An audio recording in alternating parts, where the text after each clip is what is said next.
के भावा की लाला और बाबा दोनों की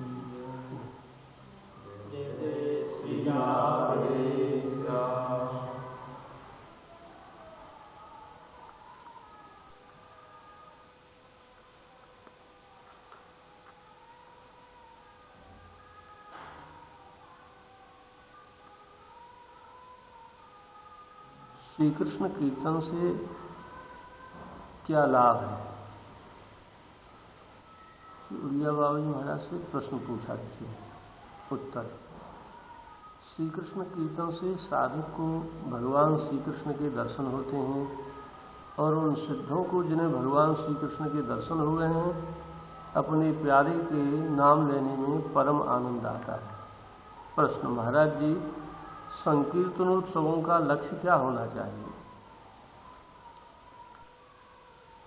उत्तर: मैं तो कहता हूं कि हरिनाम संकीर्तन हरिनाम में आसक्ति होने के लिए ही होना चाहिए, भगवान के दर्शन या अन्य हेतु से भी नहीं।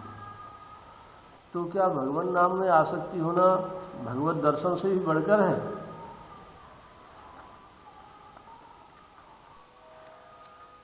उत्तर: हां, अवश्य बढ़कर। भगवान नाम में आसक्ति हो जाने के पश्चात दर्शन हो चाहे न हो, साधक को उसकी चिंता नहीं होती। उसको दर्शन देने के लिए तो सदैव भगवान प्रस्तुत ही रहते हैं। प्रश्न: महाराज जी, मन नहीं लगता, ऐसी अवस्था में क्या केवल जिह्वा से नाम जप करते रहने से विशेष लाभ हो सकता है?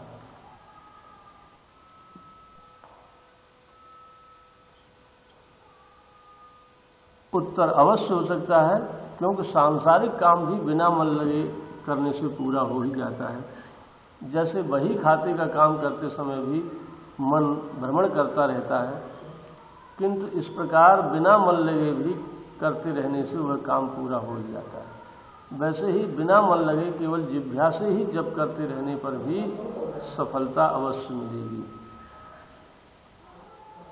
प्रश्न: महाराज जी, नाम जप, नाम स्मरण, नाम कीर्तन में कौन श्रेष्ठ है?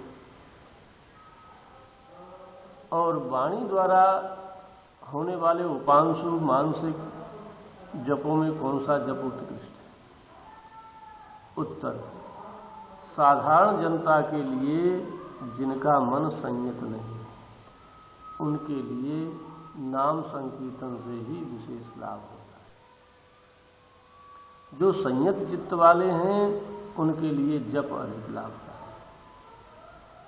और प्रारंभ में उच्चारण करके जप करना चाहिए, फिर अभ्यास होने पर धीरे धीरे उपांशु और उसके पश्चात मानसिक जप करना अच्छा है। जैसे जैसे मन समाहित होगा वैसे ही वैसे मानसिक जप अधिक प्रिय लगेगा। कलियुग में, माने भागवत जी में ये बात कही गई, कलौ केशव कीर्तन। कलयुग में यह जो लोग सात्विक प्रवृत्ति के हैं उनके लिए ही उपांशु और मानसिक जप अधिक सफल होती है।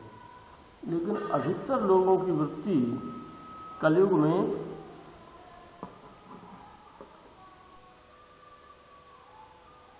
राजस और तामस है। राजस भी कम है, तामस बहुत, रजोगुण थोड़ा। कल प्रभाव विरोध होगा। जहां तक देखोगे कलयुग के जीवों की वृत्ति काम, क्रोध, लोभ, मोह आदि नहीं। बहुत कम लोग, हजारों लाखों में कोई ऐसे हैं जिनके चित्त से काम, क्रोध आदि हटते हैं और वृत्ति सात्विक होती है। काम एषः, क्रोध एषः, रजोगुण समुद्भवः। ये काम, क्रोध, लोभ उत्पन्न तो होते हैं रजोगुण से, लेकिन इनकी परिणति हमेशा तमोगुण में होती है। तो जहां तक चित्त में काम क्रोध लोभ आदि विकार है, तब समाहित चित्त नहीं हो सकता। राग द्वेषाद जिसके चित्त में समाहित नहीं हो सकता। इसलिए कलयुग में भगवान नाम संकीर्तन, भगवान के नाम का बहुत अधिक जोर दिया गया है। जीवों की स्थिति के विषय में गोस्वामी तुलसीदास जी कहते हैं, कलि केवल मल मूल मलिन। कलि केवल मल मूल मलिन, पाप पयोनिधि जन्मन। इस कलयुग में रहने वाले जितने जीव वे सब, माने कलयुग की उपमा पाप रूपी समुद्र से दी है। पाप रूपी जल भरा हुआ है और पाप रूपी समुद्र में रहने वाले मलिन मन वाले जो जीव हैं, वे मछली की तरह से हैं। मछली पानी को छोड़ के नहीं जा सकती, ऐसे ही कलयुग के जीव सर्वथा पाप रहित हो जाते। ये बहुत ही कठिन है। तो फिर कलयुग के जीवों का उद्धार तो नहीं कलि कर्मन भगत विवेकु, राम नाम अवलंबन एक। वास्तव में केवल भगवान के नाम का अवलंबन, अवलंबन कहते हैं आश्रय। कोई मनुष्य अपनी सारी चतुराई छोड़कर किसी के आश्रित हो जाए, किसी पर निर्भर हो जाए, मैं तो जैसा हूं वैसा आपका हूं, आपके आश्रित हूं, और आश्रित आश्रय को नहीं छोड़ता। ऐसे ही जो कलयुग के जीव हैं, यदि वे नाम के आश्रित हो जाएं, नाम को न छोड़ें, नाम का जप करें, तो अंत में उनका उद्धार हो जाए। यह विशेषता है। हरेर नाम अय्यो केवलम, हरेर नाम अय्यो केवलम, कलौ नास्तेव गतिरन्यः। यह बात जहां तक उपांशु और मानसिक वाणी से उसे बैखरी बोल के जप करना। अपने श्री बाबा महाराज ने कहा, हमने इस युग के लिए अनुसंधान किया। इस युग में सभी प्रकार का जप मैंने अनुभव किया, तो इस समय में केवल जीव से जप सफल है। जब जीव से अधिक जप होता है तो फिर मन पकड़ लेता है। पंडित ने कहा, एक बार की चर्चा चली, उन्होंने कहा, अब हमारा मन कभी भी भगवान नाम को छोड़ता है, चाहे भले ही कुछ भी काम कर रहे हो। यहां तक कि किसी पुस्तक को पढ़ते थे, कथा सुनते थे, कुछ लिखते थे हाथ से, तब भी सतत जप होता रहता है। और अपने साधन काल में बाबा ने कहा है कि सोते हुए भी जप होता है।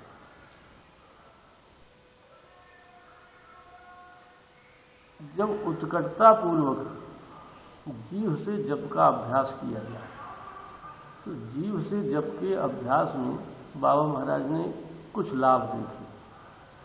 वो यह है कि मन की एकाग्रता करने में सहायक होता है।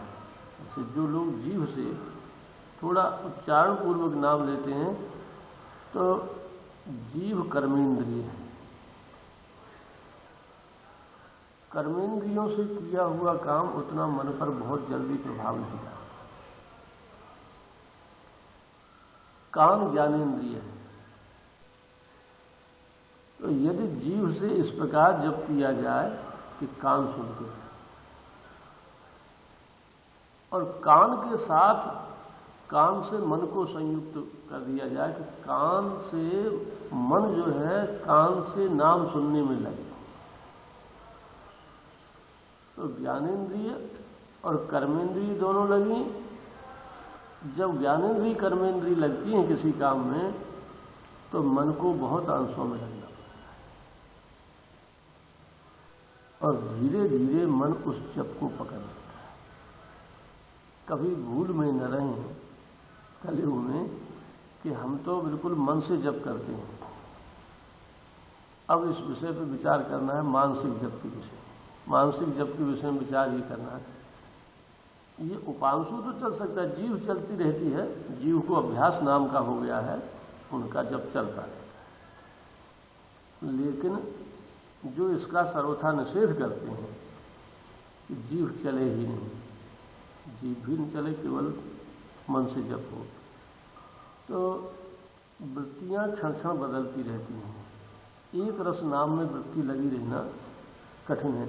जब मन कहीं दूसरी जगह चिंतन कर रहा है, जीव से नाम, जैसे हम कोई हाथ से काम करते रहे, जीव कर्मेंद्रिय है, हाथ से काम करते रहे तो मन इधर उधर चला भी जाता है, तब भी काम तो होता रहता है। जैसे रोटी खाते हैं तो मन कहीं किसी समय चिंता में हो, हर्ष में हो, कोई उद्वेग हो, तब भी भोजन हो जाता है, पेट भर जाता है। तो वैसे ही जीव कर्मेंद्रिय से यदि कर्म का अभ्यास पड़ जाए तो मन भले ही लगे नहीं, नाम चलता रहे। और जब कर्मेंद्रिय के साथ ज्ञानेंद्रिय का संयोग हुआ तो नाम में मन भी। हमारे गुरु भाई थे मिथिला भाई, उन्होंने अभ्यास करके देखा। उन्होंने लगभग 48 से लेकर और 81 तक, हाँ,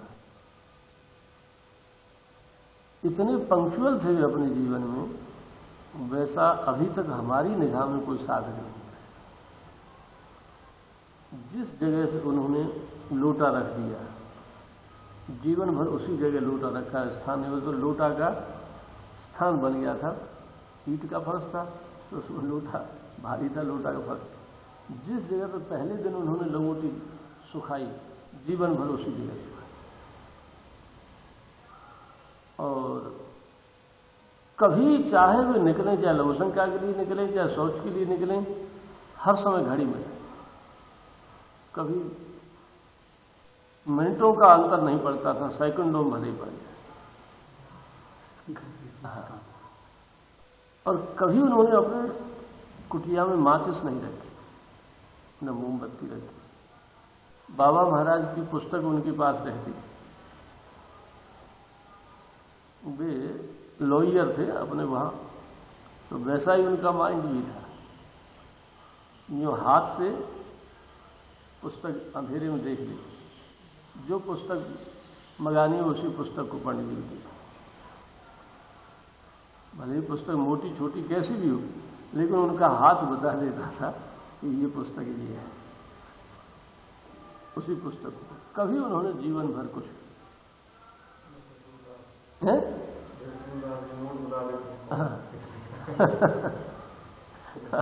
तो उनको इस तरह का अभ्यास था। कभी जीवन में किसी भी व्यक्ति से, जब बहुत अधिक वृद्ध हो गए तो हम लोगों से कभी मिल लेते, बात कर, लेकिन कभी किसी भी जीवन, जैसे उन्होंने देखा कि किसी के पीछे से छाया से हिल रही, और तो इस तरह से बचाते थे कि हमारा आधा मिनट समय चला जाएगा, तो जल्दी चल के कुटिया बंद कर, जिससे यूं न कहनी, यूं तो पूछनी पड़ेगी ना, तुम कैसे हो, ठीक हो तो नाम छूटेगा। इसलिए एक हंसी की बात बताता हूं। जब वो वृद्ध हो गए तो चलने में, कभी यहां मंदिर में शौचालय तो था नहीं, तो दूर जहां आजकल ये गोवर्धन धाम बना है, जो कॉलोनी बनी, उस कॉलोनी तक तो कोई जगह नहीं थी शौच के लिए, वो एक जगह खाली थी। तो वहां जाते तो बिल्कुल एकदम किनारे हुए बैठ जाते और फिर कभी खड़े होके यूं जब यूं करते। तो एक दिन हमने कही आप ये कि परिक्रमा किनारे रहते हैं और फिर माने सब लोग यहाँ से आते जाते हैं तो एक नाटक सा लगता है। शांति से माने बैठ के शौच करें, पहले खड़े माने वो पहले से पेट यूं कर देते, खड़े है कि वहां से आके पानी। तो उन्होंने कहा देखो हमारा 1 मिनट समय बचे भजन में से कटता है, तो हम 1-1 मिनट बचा के भजन में, इस समय हमारा नाम बंद रहता है, शौच में आज्ञा नहीं। इसलिए हम 1 मिनट समय बच जाए तो हमारे लिए बहुत है, 1 मिनट में हम 100 नाम लेंगे। अंदाज उन्होंने बताया उतनी नाम की हानि हो जाए। इसलिए कभी किसी से कभी माने एकदम एकांत में रहते थे। उन्होंने सबके बीच में रहते हुए सर्वथा एकांत में। जब भजन की लगन लग जाती है तब तो उन्होंने, हाँ मैं जो कहना चाहता था वो ये था, उन्होंने भजन के लिए एक अलग पद्धति निकाली थी। वो उनका ये था जोर दे करना, शक्ति लगा करना, श्वास के सहित शक्ति लगाकर नाम करते। वो कहते इससे हमें ये लाभ मिला हुआ, मन अब कहीं नहीं जाता है। इतनी शक्ति से नहीं, उनकी कुटिया अलग थी, तुम्हारी कुटिया अलग है कि तुम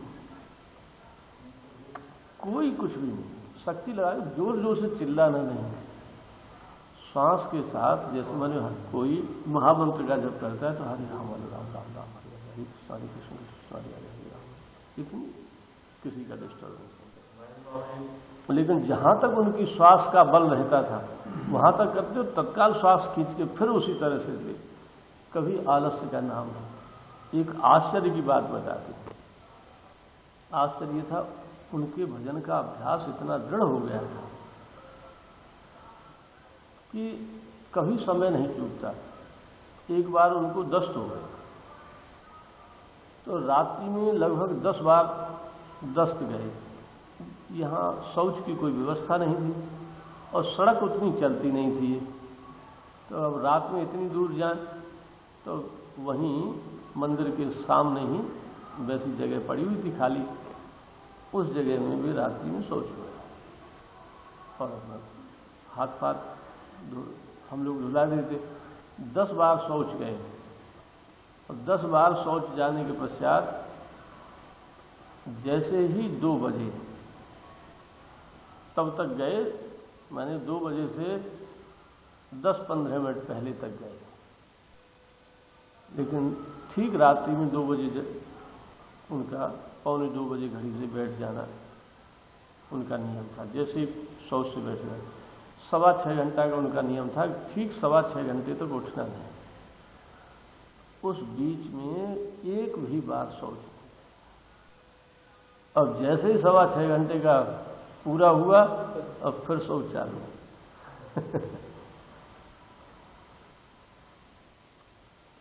ये अभ्यास का बल था। कुटिया पूरी ऐसे खिल गई, ऊपर से चारों ओर से खिल गई। तो मंदिर के मालिक ने कहा महाराज ये कुटिया गिर जाएगी और किसी दिन कोई दुर्घटना घट जाएगी, हमें इस कुटिया को 2 दिन के लिए खाली कर दो, हम इसकी मरम्मत कराएं। तो पहले पंडित जी से कही, तो उन्होंने कहा पंडित जी से पूछे। पंडित जी से कही, पंडित जी ने कहा उनसे जाके परामर्श उनसे ही करो। तो जब उनके पंडित जी उन्होंने कही कि महाराज पंडित जी ने तो ये कही कि मिथिला वाले स्कूल, तो मिथिला वाले ने कही जब तक हम हैं तब तक कुटिया यों की त्यों ठाड़ी नहीं, हमारे पास समय नहीं है, 2 दिन का समय हम भजन का नहीं छोड़। जब भी चले गए शरीर हो गया इक्यासी। फिर उसके पश्चात वो कुटिया की छत तोड़ी, दीवारें फटी थी, दीवारें ऊपर से फिर सीमेंट वीमेंट लगा के जो पुकसी ईंटें होती है। तो क्या नहीं हो सकता,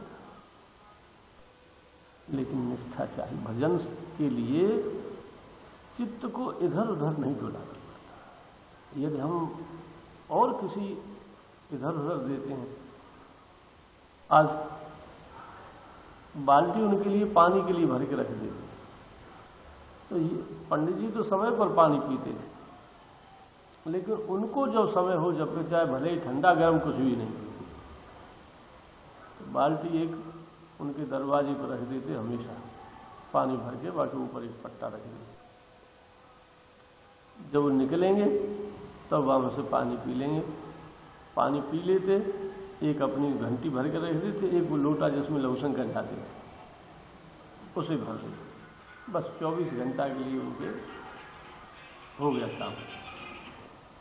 तो कई बार ऐसा होता है जैसे बाल्टी दरवाजे सामने पड़ी है, रात्रि में भले ही उनके पैर से टकरा जाए, भले ही घायल हो जाते हैं, पर उठा के नहीं रखते।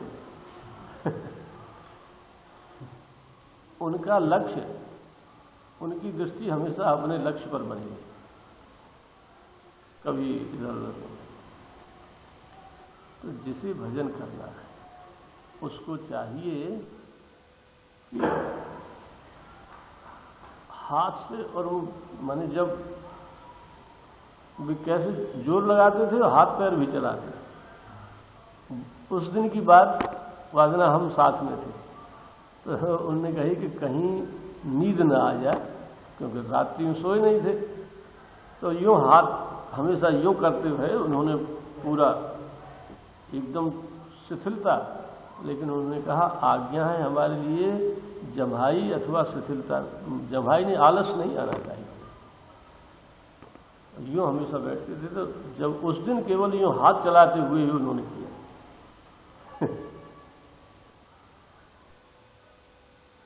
लगन से सब सतत भजन होता है। वृत्ति स्वप्न में भी नाम करती है और सुषुप्ति में भी करती। स्वप्न, सुषुप्ति, जागृति, जब 3 पार हो जाते हैं तब फिर तुरीय अवस्था आ जाती है, और तुरीय अवस्था में भी जप हो जाता है। वो जप जो है स्वाभाविक जप होता है, उसे अजपा जप। लेकिन दृढ़तापूर्वक हम पहले, जब तक हमें ठीक से अभ्यास नहीं हुआ है, तब तक उपांशु जप का, ये मानसिक जप का आग्रह नहीं रखें। तब तक तो बैखरी से ही जप करें और पूरी तत्परता से करें। हाँ, संकीर्तन में जो स्वर ताल आदि का रस आता है वह क्या बंधनकारी है? रूप, रस, गंध, स्पर्श, शब्द, ये 5 विषय, रूप, रस, गंध, स्पर्श और शब्द, 5 ज्ञानेंद्रियों के द्वारा जो ग्रहण होते हैं। नेत्र के द्वारा रूप, जिह्वा के द्वारा रस, कर्ण के द्वारा शब्द, नासिका के द्वारा गंध और त्वचा के द्वारा स्पर्श। तो ये विषय ही बंधनकारी है। जितने विषय हैं, जीव संसार में फंसा हुआ है केवल विषयों के कारण। तो अब ये ज्ञान मार्ग में ये प्रश्न उठा, माने किसी विरक्त ने, वैराग्यवान ने भी प्रश्न किया होगा। भक्त कभी ऐसे प्रश्न नहीं करते।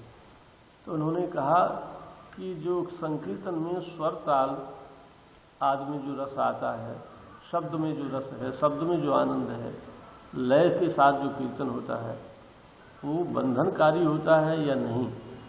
बाबा महाराज कहते हैं वो भक्त के लिए बंधनकारक नहीं हो सकता। क्यों नहीं हो सकता? क्योंकि उसकी उसमें भगवतीयता की भावना है, अतः उसे श्रवण रस न समझकर भगवत रस समझता है। अतः भगवत प्राप्ति का साधन होने से वह बंधन का कारण नहीं हो सकता। हाँ, जो ज्ञान मार्ग में चल रहे हैं, जिज्ञासु हैं, तो जिज्ञासु की उसमें अवश्य उपेक्षा रहती है, क्योंकि उसमें उसकी भगवत भावना नहीं होती। इसके सिवा भगवत प्रेम उसका लक्ष्य भी नहीं होता। वह तो भगवत तत्व का जिज्ञासु है, अतः उसे ये स्वरताल भी विषय रूप प्रतीत होने के कारण हे ही प्रतीत होते हैं, किंतु बोधवान की न उसमें हे बुद्धि होती, न उपादेय बुद्धि होती। उसकी दृष्टि में तो सब कुछ ब्रह्म स्वरूप ही है।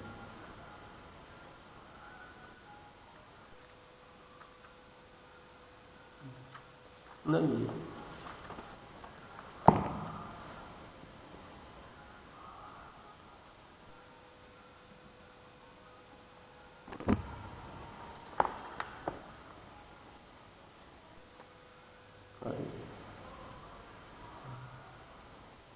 हमारी अलमारी में अमृत वचन रखा।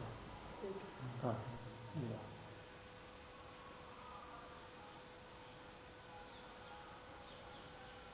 श्री बाबा महाराज कहते हैं, हम अपने अनुभव की बात कह रहे हैं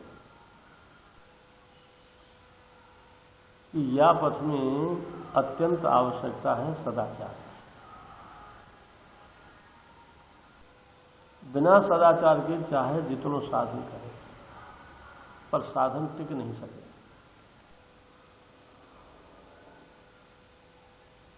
यदि हमारी अंजुली में छेद है और इसमें कोई पानी डालता हो तो टिकेगा नहीं। कब पानी टिकेगा? जब उसमें छिद्र न हो। तो जो दुराचारी और दुर्गुणी है, उसमें जो छिद्र हैं, तब तक साधन की जो संपत्ति है, साधन की संपत्ति टिकती है सत्व गुण में, और सत्व गुण में विवेक की प्रबलता होती है। उसमें काम क्रोधादि है। काम क्रोधादि रजोगुण तक होते हैं। जहां रजोगुण है वहां काम क्रोधादि रहते हैं। सत्व गुण में काम क्रोधादि विकार है। ऊर्ध्वं गच्छन्त सत्वस्था, अधो गच्छन्त तामसा। तो सत्व में स्थित और काम ऐसा, क्रोध ऐसा, रजोगुण समुद्भव। काम क्रोध लोभ की उत्पत्ति भी रजोगुण से ही होती है, इच्छा से होती है। इच्छा रजोगुण में। सत्वगुणी के चित्त में इच्छा नहीं रहती, सदैव संतुष्टि रहती है। जथा लाभ संतुष्ट, जो प्राप्त हो जाए उससे निर्वाह करता है। जो सामने होता है उसमें से अनुकूल समझ के शरीर के लिए पथ्य के रूप में आहार करता है। जो परिस्थिति प्राप्त है उस परिस्थिति में ही वो हमेशा संतुष्ट होता है। किसी परिस्थिति में उसके चित्त में उद्वेग नहीं होता सत्वगुणी। लेकिन रजोगुणी तमोगुणी के चित्त में हमेशा अशांति रहती है, क्योंकि वो अपनी स्थिति से संतुष्ट नहीं होता। विवेक में जैसे देखो प्रकाश हो, विवेक में प्रकाश है। मुख्य गुण सत्वगुण का प्रकाश है और रजोगुण का क्रिया है, और तमोगुण का मुख्य गुण जो है तम है, अंधकार है, क्रियाहीनता है, जड़ता है, बुद्धि का जड़ हो जाए, विवेकहीन हो जाए, हानि लाभ का विचार ही न रहे, उचित अनुचित का विचार जहां भूल जाए। जब मनुष्य क्रोध में या काम में पागल हो जाता है तो उसे उचित अनुचित का, अपने हानि लाभ का, लोक परलोक का, शरीर की हानि होती है कि नहीं होती इसका विवेक नहीं। उसकी बुद्धि में तम छा जाता है, जड़ता आ जाती है। रज में क्रिया उत्पन्न हो जाती है, महत्वाकांक्षा उत्पन्न होती है। रज से उसके मन में भोगों की इच्छा उत्पन्न होती है और उससे क्रियाशील होता है। तब में सत्व में उसके मन में प्रकाश विवेक उत्पन्न होता है। हालत ये होती है कि जैसे अच्छा खूब बढ़िया प्रकाश हो तो रात्रि में भी एक चेंटी दिखाई दे सकती है, पर घोर अंधकार हो तो हाथी भी बैठा हो तो भी टकरा जाए, पता ही नहीं कि कौन बैठा है, दिखाई नहीं देता। इसी तरह से तम में बुद्धि की जड़ता होती है। तो बिना सत्व के कोई संयम या सदाचार का पालन नहीं होता, और जहां दोष दुर्गुण हैं, वे छिद्र हैं, वे साधना के लिए निर्मल मन जन सो मोहि पाप, मोह कपट छल छिद्र भाव। छिद्र माने यह विकार, दोष। तो दोष दुर्गुण होने पर जो साधना की शक्ति है उसकी स्थिरता सत्व गुण में होती है। सत्व गुण में कोई भी विकार नहीं होते, विवेक रहने देता। रजोगुण तमोगुण में माने विकारों की स्थिति। इस कारण बाबा महाराज कहते हैं कि साधन टिक नहीं सके।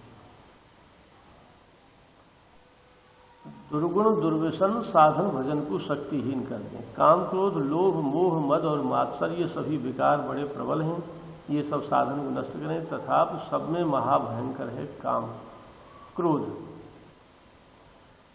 तपते यजते चैव यच्च दानम प्रयच्छति, क्रोधस्तु सर्वम हरति तस्मात् क्रोधम विभक्ति। ये वाल्मीकि रामायण को श्लोक है। तपते जो तप किया जाता है, यजते माने जो यज्ञ करते हैं, यजन करते हैं। यच्च दानम पर किसी की कोई सहायता करते हैं।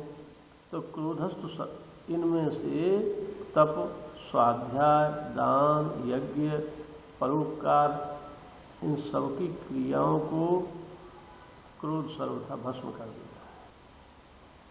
करे क्रोध जिम धर्म ही दूरी।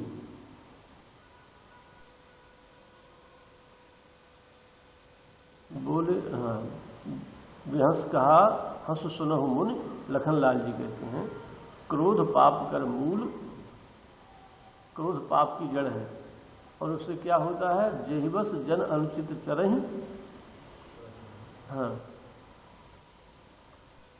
जेहिबस जड़ अनुचित करहि चरहि विश्व प्रतिकूल।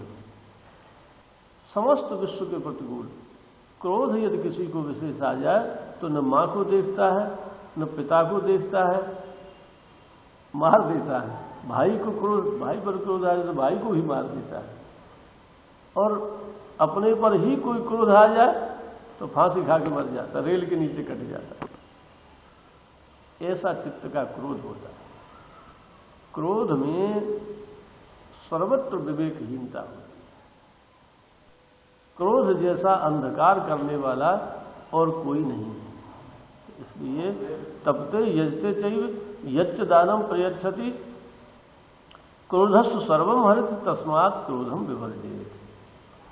मनुष्य यज्ञ तप दान करके जो पुण्य कमावे है वह सब पुण्य को क्रोध सर्वथा, अतः क्रोध से बहुत ही बचे।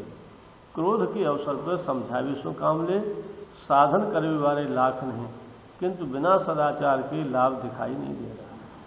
साधन से पूर्व लाभ तभी प्राप्त हुए हैं जब जीवन पवित्र हो।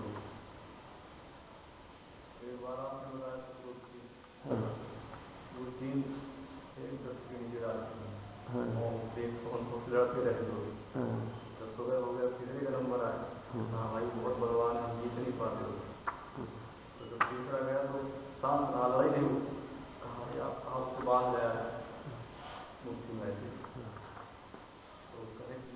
ये आप बैठे रहिए कि तो उन्होंने कहा कि हम क्रोध नहीं हुए, हम लड़े नहीं, आप लोग क्रोध और मुझसे लड़ते रहे, हारते रहे।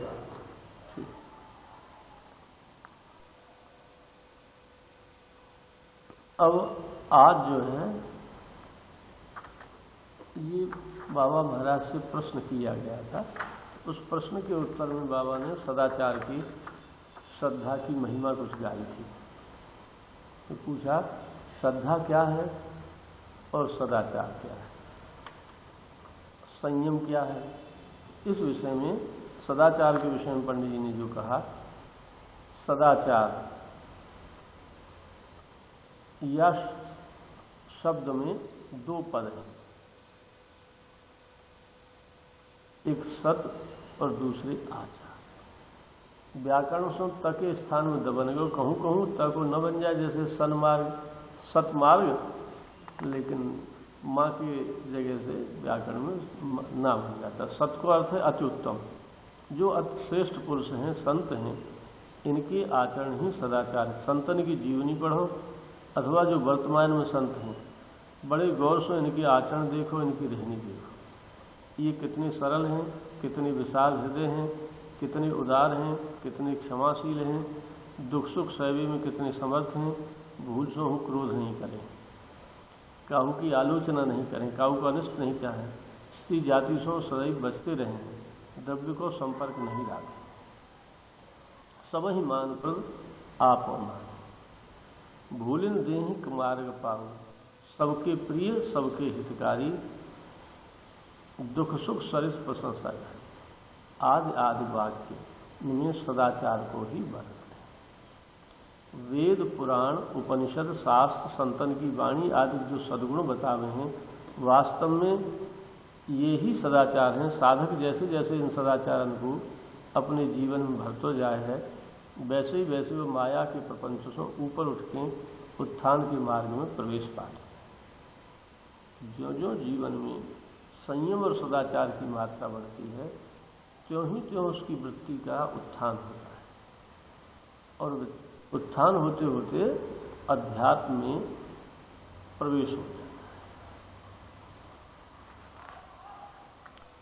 परम कर्तव्य तथा परम धर्म यही है कि यह सर्वोत्तम मानव जीवन को पाए के सर्वोत्तम कर्म ही करें, संसार मार्ग में बड़ी सावधानी से चले, सत्पुरुषन को संग, सदग्रंथन को आलोडन, सद्विचार एवं सतत सत्कार। या प्रकार से इन चार चीजों से सदाचार की प्राप्ति होती है। सत्पुरुषन को संग, जो सदाचारी लोग हैं, जो साधु पुरुष हैं, जो महात्मा हैं, सचमुच जिनके जीवन में सदाचार है, ऐसे लोगों के संग में रहने से वास्तव में शिक्षा की पूर्णता आचरण के द्वारा होती है। कोई शिक्षक प्रैक्टिकल न करावे, वैसे ही जवान से बता दे तो हमारी समस्याएं हल होंगी नहीं। तो सत्पुरुषन के आचरण देखने से जितनी जल्दी माने सुधार होता है उनकी, और देखे कैसे, गहराई से उनके समीप रहे, उनकी चेष्टाओं की परीक्षा करें, उन्हें देखें तो समझ में बाहर भीतर जिसकी अंतर है वो सदाचार नहीं हो सकता। मनस्य एकम वचस्य एकम कर्मण्य एकम महात्मना, मनस्य अन्यत वचस्य अन्यत कर्मण्य अन्यत दुरात्मा। यही दुरात्मा और महात्मा की पहचान है।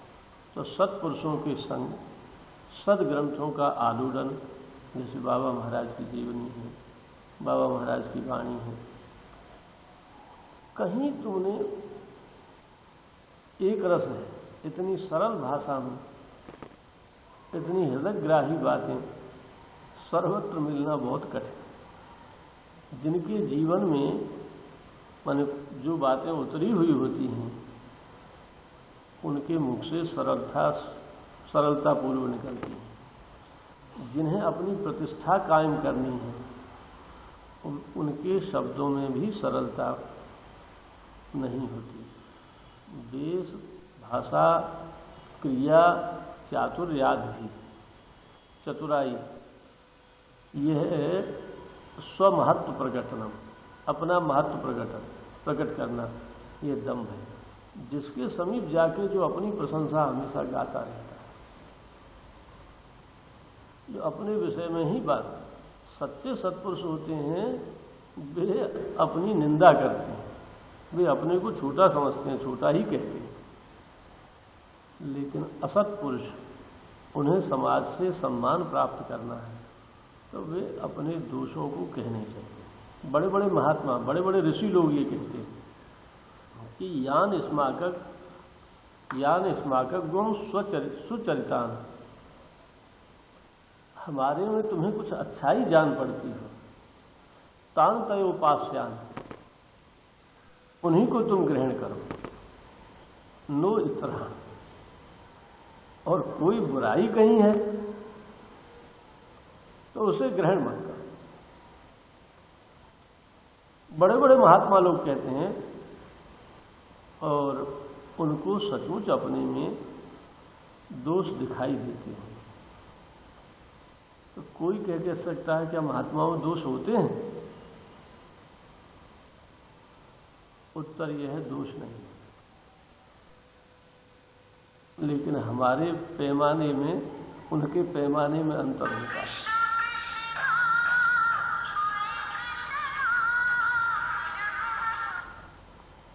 हाँ है? निर्गुण श्रवण सुनत सब चाहे, परगुण सुनत अधिकार सा। हाँ, तो क्या पैमाने में अंतर होता है? तो इसे बताएंगे। पैमाने में अंतर है। सूरदास जी कहते हैं, मौसम कौन कुटिल खल काम, मौसम कौन कुटिल खल कामी, जेतन दियो ताह बिसरायो, ऐसो नमक हराम। किसी क्षण यदि उनका चित्त कहीं संसार की ओर थोड़ा बहुत चला गया, किसी निमित्त से किसी से बातचीत तो कर ली, किसी व्यवस्था में से ही उनको संसार की ओर देखना पड़ा, तो उनके चित्त में हाहाकार मच जाता है। वे कहते हैं, देखो मैं कैसा, अरे भगवान जन्म से लेकर अब तक इतनी कृपा कर रहे हैं, लेकिन मैं फिर भी संसार की ओर मेरी दृष्टि अभी तक चली जाती है। मुझ जैसा नीच कौन है? कहते हैं, मौसम कौन कुटिल खल कामी, क्यों नहीं है? बोले, जेतन दियो ताह बिसरायो, ऐसो नमक हरामी। एक क्षण के लिए भी यदि संसार का सेवन हुआ तो कहते हैं, भर भर उधर विषय को धावत, जैसे सूकर ग्रामी, और सूर पतित को कौन उधारे, तुम बिनु श्रीपति स्वामी। कबीरदास जी कहते हैं, बुरा जो देखन में चला तो बुरा तो दिखा, कोई सारे संसार में कहीं कोई बुरा दिखाई नहीं दिया। जो अच्छे होते हैं उनकी दृष्टि में कोई महात्मा उत्तम है तो उसकी पहचान है, वो कभी किसी की निंदा नहीं करेगा, संकेत से भी किसी को बुरा नहीं बने, बुरे को भी उसमें अच्छाई दिखाई देती है। बुरे में भी अच्छाई, जैसे संसार की दृष्टि से लोग जो बुरा समझते हैं उसमें भी उसे अच्छाई दिखाई देती है। क्यों? उसके प्रभु का ही ये कर्तृत्व है। ये सारी सृष्टि मेरे इष्ट की, परमात्मा की बनाई हुई, इसमें दोष कैसे हो सकता? हाँ, तो कहीं भी उसे बुराई दिखाई देती है। बुरा जो देखन में चला पर बुरा देखा कोई, फिर क्या किया? बोले, जब दिल खोजा आपने तो मुझे केवल बुराई बुराई दिखाई दी। इस कारण इनके पैमाने और हमारे पैमाने में अंतर। हम रात दिन चाहे जैसे कुछ करें, काम क्रोध लोभ में डटे रहें, किसी संसारी पुरुष से पूछें, भाई तुम, बोले जा जन्म में तुम्हारा जैसा कोई कर्म नहीं बना। लेकिन पता नहीं है क्यों हमें इतना झंझट झेलना पड़ रहा। उनको ये पता ही नहीं रहता। फिर दूसरी बात बता, भगवान समस्त गुणों के आकर है, ये बात याद रखो। जैसे समुद्र में अथाह जल है, तो समस्त सद्गुणों के समुद्र हैं परमात्मा, उनके अनंत गुण हैं। उन अनंत गुणों के सामने हमारे में जो अच्छाई है, वे मानते हैं कि हमारे में जो अच्छाई है वो प्रभु की दी हुई। गुण तुम्हार समझे निज दोषा। कोई दोष है तो मेरी अज्ञानता के कारण, मेरे जीवत्व के कारण अज्ञान बस मेरे में दोष है। लेकिन बोले अच्छाई भी कुछ है, बोले अच्छाई उनकी दी हुई। भगवान की कृपा से मुझे कुछ भी प्राप्त हुआ है, उनकी अच्छाई दी है, बुराई सब मेरी है। तो एक ये बात है। तीसरा कारण ये है, इन महापुरुषों को ये हमेशा भगवान के सम्मुख रहते हैं। तो भगवान के सम्मुख रहने से देखो, यदि 1,00,000 पावर का भी कोई बल्ब जला दिया जाए, रात्रि में भी जलाया जाए चाहे दिन में जलाया जाए, रात्रि में जलाए तो एकदम प्रकाश हो जाता है। कहते हैं ये ऐसा दिन जैसा प्रकाश हो गया, बोले दिन जैसी रोशनी हो गई। लेकिन भले ही वो 1,00,000 पावर का फिलामेंट लगा हो उसमें, पर जैसे सूर्य जब अपनी पूर्ण कला से उदित होते हैं तब वो केवल फिलामेंट चमकता है, प्रकाश का ही दिखाई नहीं देता। तो ऐसे ही भगवान के सम्मुख अनंत गुण गणार्णव हैं भगवान। उनके सामने जब वे सम्मुख रहते हैं तो जैसे 1,00,000 पावर का भी लट्टू केवल फिलामेंट दिखाई देता है, वैसे ही उन्हें अपनी तुच्छता सम्मुख होने से, यदि वे विमुख हों तो उन्हें अपने को बड़ा मानने में कोई कठिनाई नहीं है। लेकिन सूर्य के सम्मुख होने पर उन्हें अपने गुण अत्यंत तुच्छ दिखाई देते हैं, इसलिए उनमें कभी भी अहम नहीं आता और वे अपने को सद्गुणी नहीं मानते। इन 3 कारणों से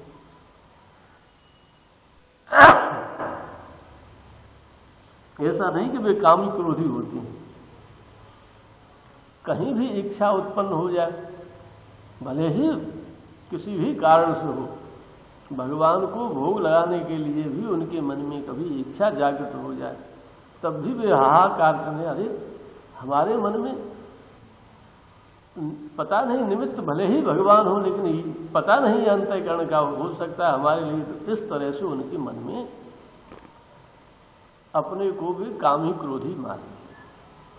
वास्तव में तो जो कामी क्रोधी होते हैं उनकी पहचान है, उनके चित्त में हमेशा अशांति है, वे सदैव प्रसन्न नहीं रह सकते। जितने निर्दोष व्यक्ति हैं, जिनमें क्रोध की, काम की, लोभ की, मोह की न्यूनता होती है, तन्ता होती है, उनके जीवन में हमेशा प्रसन्नता है। बालक में तो कभी अभाव होने पर, जैसे बालक में विकार नहीं होते तो नई देर में उसे चाहे पीट लो, लड़ाई किसी से, अभी लड़ाई हो जाए किसी से, थोड़ी देर पीछे जाके भाई की संग खेल भी लगता है, क्योंकि उसके भीतर विकार स्थिर नहीं है। लेकिन जिसके भीतर विकार स्थित हो तो उसकी तो प्रसन्नता तत्काल मिट जाती है। लेकिन बालकों की सी निर्दोषता होते हुए भी उनमें विवेक जागृत होने से कभी उनके भीतर, क्योंकि बालक का तो बाह्य विषयों से प्रसन्नता है, निर्दोष नहीं लेकिन बाह्य विषयों से प्रसन्न। बाह्य विषय जैसे बालक को कुछ खाने की चीज मिले और उसके हाथ में से कोई छीन ले तो रोने लगेगा, लेकिन संतों के लिए बाह्य विषय तुच्छ होते हैं, हेय होते हैं। वे सर्वत्र केवल अपने परमात्मा का ही विधान देखते हैं। इसलिए उनकी निर्दोषता, बालक की निर्दोषता से, बालक की प्रसन्नता से, बालक की प्रसन्नता कुछ काल रहती है, लेकिन अभाव का अनुभव होते ही प्रसन्नता दूर हो जाती है। लेकिन इनके चित्त में कभी अभाव का अनुभव नहीं होता। जथा लाभ सदा ही सदैव संतुष्टि रहती। जब तक हमारे जीवन में ये बात नहीं आ रही तब तक हम साधुओं की संतान नहीं। यदि किसी भी परिस्थिति में हमारे मन में क्षोभ आता है, हमें भगवती विधान पर विश्वास है। जाई विधि राखे राम, ताई विधि रही, सीताराम सीताराम सीताराम। किसी भी परिस्थिति कुछ भी, चाहे जितनी विषमता हो, जितने आज तक महात्मा हुए हैं, साधु हुए, उनके मन में तत्र को मोह कह शोक, कभी मोह अथवा शोक नहीं होता। नित्य प्रसन्नता। जिस समय चित्त परमात्मा से हटता है, उनकी मंगल विधान से हटता है, उसी समय चित्त में क्षोभ उत्पन्न। बड़े परसों कल घटना आई थी ना एक नाथ जी की। चाहे जितना प्रबल प्रयत्न हो क्षोभ दिलाने का, लेकिन उनके चित्त में वे सर्वत्र अपने प्रभु का अनुभव करते हैं। कभी उनके चित्त में किसी भी परिस्थिति से क्षोभ उत्पन्न नहीं हो सकता। क्षोभ दिलाने का प्रयत्न किया गया, लेकिन क्षोभ हुआ नहीं। 100 बार यवन ने, उस समय यवनों का ही राज्य था, तो यवन जो है उस समय किसी को ज्यादा महत्व नहीं देते थे। एक दिन उसने सोचा ये रोज काफिर यहां से जाता है और बस किसी और ध्यान ही नहीं देता, देखो कैसा है, आज इसको तंग करना है।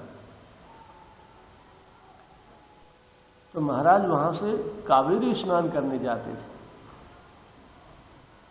स्नान करके भीगे वस्त्रों से चले आते और फिर अपने पूजा सेवा करते। वहां गंगा कहते हैं कावेरी, हमारे यहाँ दक्षिण। हाँ तो वहां स्नान करते। गोदावरी और कावेरी अशक्त, तो गंगा की तरह से उनकी मान्यता है। तो वो स्नान करने प्रतिदिन जाया करते थे एक नाथ जी महाराज। इसी का नाम सदाचार। एक दिन एक मुसलमान के घर के समीप, जैसे मंदिर के इस आश्रम के पास होकर रास्ता को ऊपर खड़ो रहे, तो उसने कहा ये काफिर जो है हर समय किसी और देखता नहीं, ऐसी धुन में चला जाता है। जो भगवान के भक्त होते हैं उन्हें किसी और क्या देखना क्या करना, तो अपनी धुन में जाते थे, स्नान करके लौट आते। लेकिन उसको जलन होने लगी तो उन्होंने ऊपर से जैसे आए वैसे कुल्ला कर दिया। तो उन्होंने किसी और देखा नहीं, न किसी से कुछ कहा। फिर कावेरी की ओर चले गए, फिर अपना स्नान किया, दूसरी बार आए। दूसरी बार वैसे प्रतिदिन ही करता था, लेकिन एक नाथ महाराज भगवान की कृपा समझकर, भगवान ही है सबके रूप में, जैसी उनकी इच्छा है, वे जो चाहते हैं उनकी बिना इच्छा के तो कोई कुछ नहीं कर सकता। उनकी इच्छा से जो होता है वही उत्तम है। भगवान मेरी परीक्षा लेना चाहते हैं अथवा मुझे कावेरी स्नान का सौभाग्य देना चाहते हैं, इसलिए वे हमेशा लौटे। तो आज उसने सोचा कि उस काफिर को जो है आज तो बिल्कुल परेशान करना है, इसको क्रोध दिला ही देना है। तो न वहां से रास्ता बदला, वहीं से 100 बार निकले। तो 100 बार उसने गिन के कुल्ला किया। 100 बार एक नाथ महाराज ने कावेरी में स्नान किया। उसी शांति के साथ जब लौटे, मुसलमान चरणों में पड़ गया। उसने कहा तुम खुदा के बंदे हो, तुम सामान्य मनुष्य नहीं हो, मेरा अपराध क्षमा कर दी। एकनाथ महाराज ने कहा, अरे इसमें अपराध की तो कोई बात नहीं है, आपकी कृपा से ही मुझे 100 बार स्नान का फल मिला है, कावेरी गंगा का स्नान किया है। इतनी शांति। और कल की घटना सुनी चुके हो? हाँ हाँ, सुनाई नहीं पड़ रहा? हाँ, कल परसों की घटना थी ना, एकनाथ जी महाराज का चरित्र आया था। ब्राह्मण को विवाह, ये जो जिस गांव में वे रहते थे पैठण में, उस गांव में माने ब्राह्मण ही ब्राह्मण रहते थे अधिक। तो एक दूसरे गांव के गरीब ब्राह्मण की कन्या का विवाह था। तो उसने सोचा चलो वहां कुछ ब्राह्मणों से कहने से संभव है मेरी कन्या विवाह, उसके लिए कुछ सहायता हो जाए। तो सभी गांवों में कुछ ऐसे लोग होते हैं जिनके आचरण ऐसे ही होते हैं। तो उन्होंने कहा, कुछ लोग मिल गए उसे, उन्होंने कहा कि कितने पैसे की आवश्यकता है? तो मान लो 5 रुपया की, 10 रुपया की, 50 रुपये, उस समय जितने पैसे में विवाह होता। तो उन्होंने कहा हम दूना पैसा देंगे तुम्हें, 100 रुपया की आवश्यकता है तो तुम्हें 2 से देंगे, पर तुम एकनाथ महाराज को, एकनाथ को क्रोध दिला दो, उसे गुस्सा दिला दोगे तो हम तुम्हें तुम्हारी कर देंगे। तो उन्होंने कहा किसी के दूसरे के विरुद्ध, बाकी मन के विरुद्ध, थोड़े सिद्धांत के विरुद्ध कर दें, क्रोध आ जाए, इसमें कौन बात है, लड़की का विवाह हो जाए। तो माने जूता वूता पहने ऐसे के ऐसे ही चला गया। वो ठाकुर जी सेवा कर रहे थे, इसमें लिखा है कि वो जाके गोद में बैठ गया वो। तो दूसरी जगह ये पढ़ा है हमने कि वो मंदिर में घुस गया गर्भगृह में। तो उन्होंने कहा आप कितना, रोने लगे एकनाथ महाराज, बोले कितना प्रेम है तुम्हारा, भगवान के दर्शन की कितनी तुरा है कि आपको जूता और इसका भी ख्याल नहीं रहा और इतने लालसा से दर्शन करने आ गए, अथवा हमारे से तुम्हारा इतना प्रेम है कि ये भी क्या, कैसी अवस्था में वैसे आ गए। तो उन्हें छाती से लगा लिया। जो क्रोध नहीं आया तो निराश हो गया। एकनाथ महाराज ने कहा महाराज अभी विराजो, ठाकुर जी का भोग लग रहा है, भोग लग जाए तो प्रसाद पाके तब जाए। इतने से सोचा चलो इससे नहीं हुआ काम, अब दूसरी कोई युक्ति सोचेंगे। तो जब तक बैठा रहा एकनाथ महाराज ने माने ठाकुर जी भोग लगाया। तो उनका ये नियम था कि अतिथि चाहे जितने आ जाए, अतिथियों को भोजन करा के स्वयं उसी पंक्ति में बैठ के एकनाथ महाराज 100 200 लोग प्रसाद पाते थे, कोई समय पर आ जाए। तो बिना प्रसाद पवाए अतिथियों को स्वयं प्रसाद नहीं पाते, उनकी पंक्ति में बैठकर ही प्रसाद पाते। तो एकनाथ महाराज के बिल्कुल समीप ही बैठ गया। और जब एकनाथ महाराज की पत्नी गिरजाबाई जब परोसने गई तो बस एकदम कूद के पीठ पर बैठ गया। जब वैसे क्रोध नहीं करेगा तो पत्नी के ऊपर बैठने से तो क्रोध करेगा। तो एकनाथ महाराज बोले अरे गिरजा, ऐसा है ब्राह्मण देवता गिर न जाए, ध्यान रखना। तो गिरजाबाई बोली स्वामी आप चिंता न करें, हरि उनके पुत्र का नाम था। बोले हरि को मैं हमेशा पीठ पे लेके काम, सारा काम मुझे अभ्यास है पीठ पे लेके काम करने का। तो कोई ब्राह्मण देवता कोई कष्ट नहीं होगा। बस उसके हृदय में पश्चाताप है, भाई एकनाथ महाराज को क्रोध दिलाना संभव नहीं है। और क्षमा याचना करने लगा, रोने लगा। तो उन्होंने पूछा बात क्या है? तो उन्होंने बताया कि भाई ऐसे ऐसे आरत कर रहे ने कहा को करूँ, मेरी लड़की का विवाह है और इन लोगों ने ये कहा था कि यदि उनको क्रोध आ जाएगा तो तुम्हें हम दूना पैसा देंगे। तो एकनाथ महाराज अरे तुम पहले ही हमें बता देते तो मैं क्रोध कर लेता। तुम्हारा काम बन जाता तो क्रोध में कर लेता, लेकिन तुमने ऐसे कहा कहां। अब नहीं कहा, आप चिंता न करें, जितने पैसे की उनने कही है उससे अधिक पैसा एक नाथ महाराज ने, जाओ प्रेम से लड़की का विवाह करो, कोई ऐसी बात नहीं। देखिए, इसका नाम सदाचार। सत्पुरुषों के जो आचरण है वह आचरण हम अपने को साधु संतों की संतान मानते हैं, और हमारे भीतर फिर ये बात ना आवे तो कहने सुनने से नहीं। हाँ,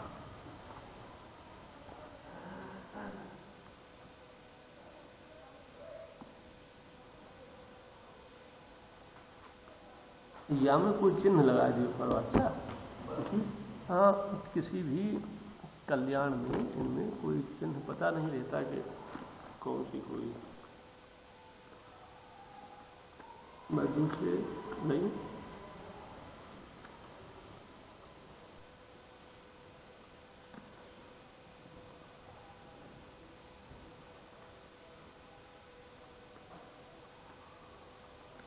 या में जो भक्त चरित्र हो, शिक्षा पर कोई बात हो तो एक बार इसे देख लो, हैं, उन्हें कर लो।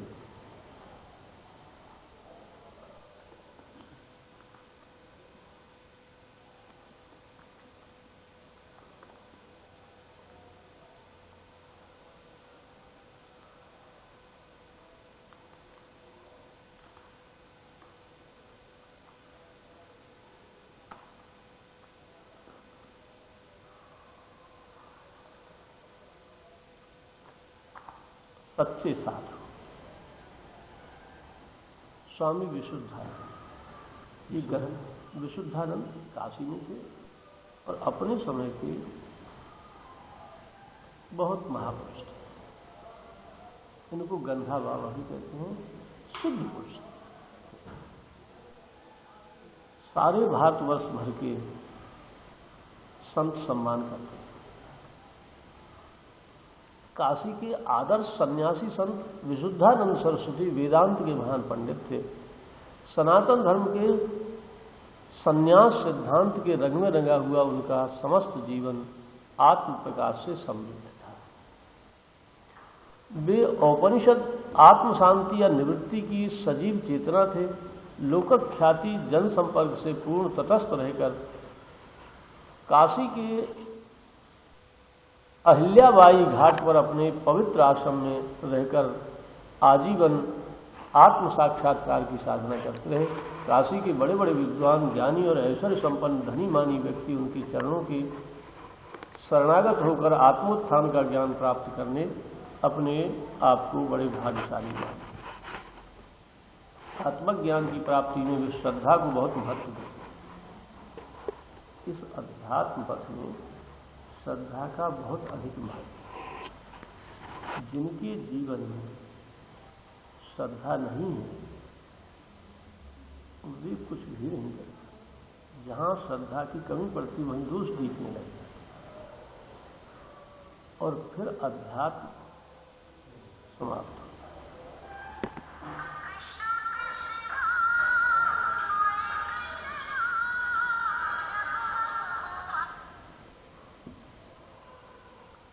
संतों के चरित्र लोकोत्तर, लोकोत्तर जानते हो? लोक में उनके चरित्रों की कोई कल्पना नहीं कर सकते। उन लोकोत्तर चरित्रों में हम अपने अनुसार उनकी व्याख्या करते हैं। जैसे हम हैं वैसे ही हमारे द्वारा व्याख्या हो जाती है, और उस व्याख्या से होता यह है कि अश्रद्धा, और अश्रद्धा होने पर फिर किसी भी प्रकार अध्यात्म में आगे नहीं बढ़ा। बिना सिद्धि की कैसे चढ़ा जाए? बत्ती पे जब तेल न हो तो प्रकाश कैसे हो? इसी तरह से चित्त के उत्थान के लिए श्रद्धा रूपी तेल की आवश्यकता पड़ती। हाँ, तो वे कह रहे हैं कि आत्मज्ञान की प्राप्ति में श्रद्धा को बहुत महत्व देते थे।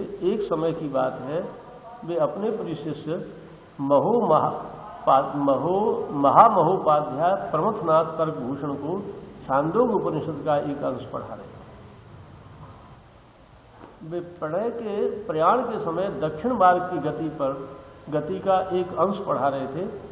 हाँ, छांदोग्य उपनिषद। वे प्रयाण के समय दक्षिण मार्ग की गति पर प्रकाश डाल रहे थे। भगवती भागीरथी की कलकल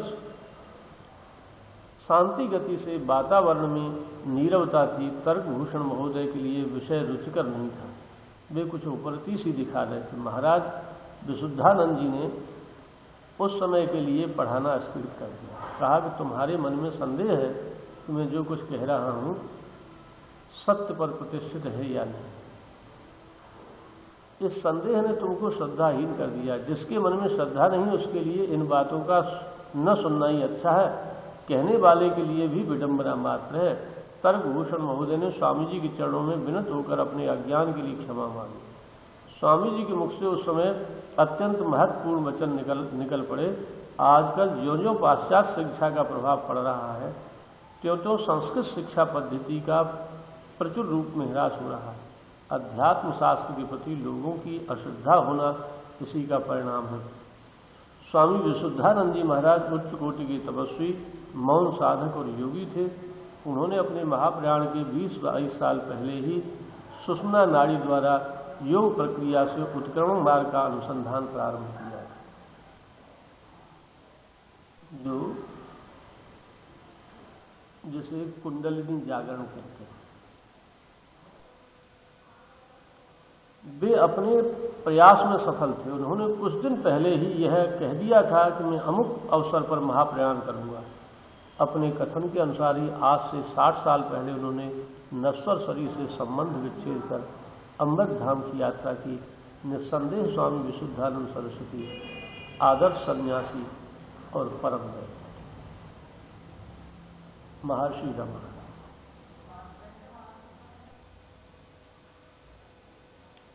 महर्षि रमण ने अपनी समकालीन मानवता का आत्मज्ञान के प्रकाश में पथ प्रदर्शन किया।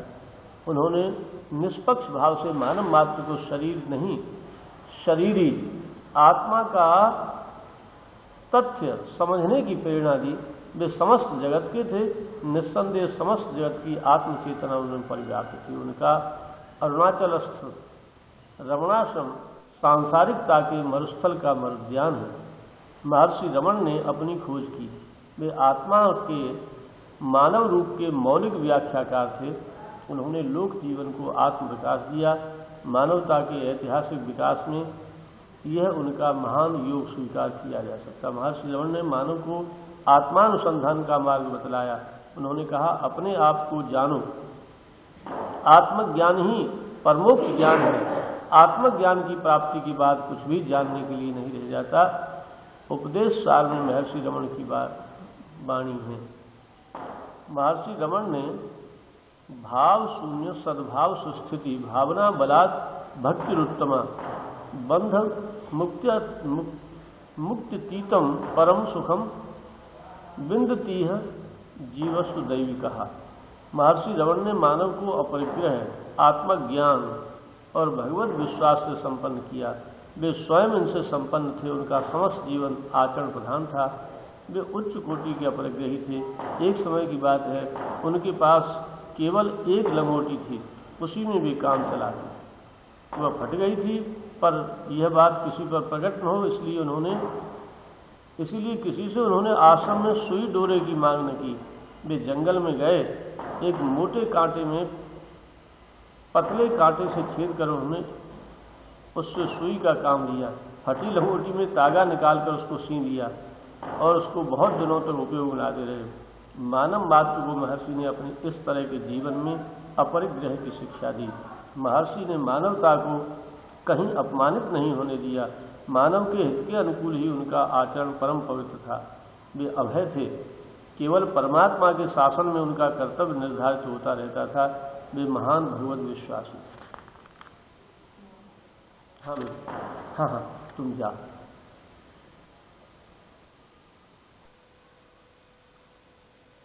भगवान अरुणाचल में उनकी परम निष्ठा थी। एक समय मात्र भूतेश्वर मंदिर के लिए चंदा एकत्रित करने के लिए एक सज्जन ने अहमदाबाद जाने की आज्ञा मांगी। महर्षि ने तत्काल कहा कि ये बड़े आश्चर्य की बात है